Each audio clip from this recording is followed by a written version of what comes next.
Okay, so right now I'm just going to give you a few oral hygiene instructions that I want you to go ahead and do at home. We're going to start off with what type of toothpaste I would like you to use. I would like you to use the Parodontax. It's a 0.454% stannous fluoride, and it's going to help with your caries because you are at high risk of caries, so it's going to help prevent your risk of caries.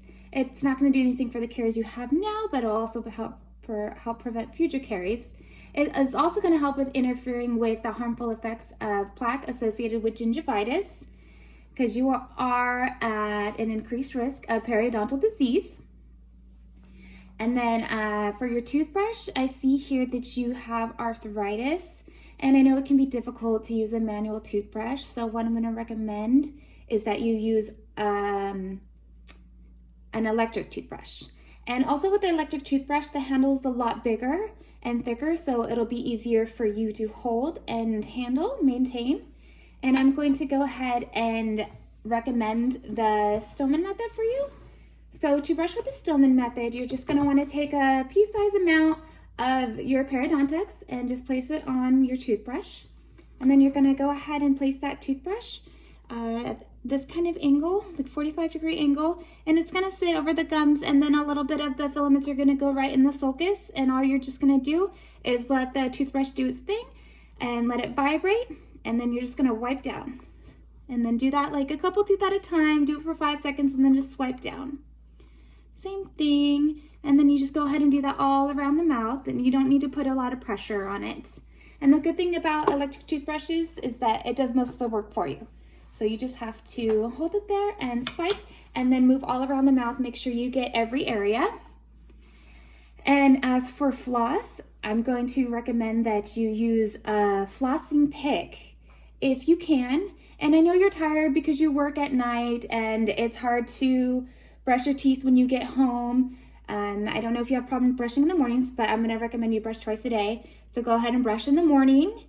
And then if you can, just bring your toothbrush to work and then brush before you leave work. That way you could just hop right in bed when you get home. And then the same thing with your floss. If you could floss twice a day, that would be great. So floss in the morning after you brush your teeth. And then if you could just floss on your way home, that would be awesome. I mean, I know it's difficult to floss twice a day. I remember twice a day is ideal, but if you can only do it once, that's perfect.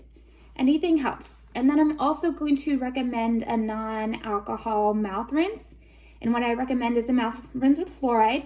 It's going to be the Listerine Total Care mouth rinse. It's purple.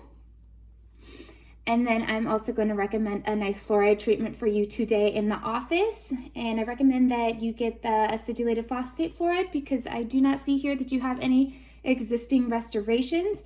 And that's going to help build up your enamel and strengthen it and protect it from caries. And then also it says here that you do have xerostomia, and I'm thinking that's from the medications that you might take due to your diabetes. So what I recommend for that is just go ahead and stay hydrated and sip on water all throughout the day if you feel your mouth getting dry. You can also chew on gum, but make sure the gum has xylitol in it as the first ingredient and not any other sugars. So the xylitol inhibits the bacterial growth naturally. And then also I want to recommend we're going to go over some nutritionally counseling for you because it says here you do have a high sugar diet, and we'll go ahead and go over some counseling to help you reduce that sugar, and also a diet for people with diabetes to help it get a little under control. And then just our goal for today with all the oral hygiene is just to reduce the plaque and just focus on plaque removal. And then if you have any questions for me, you can always call the office, and I want to see you back in 3 months, and then we can make any adjustments to your oral hygiene plan, and you can tell me what didn't work for you, and we can make adjustments from there.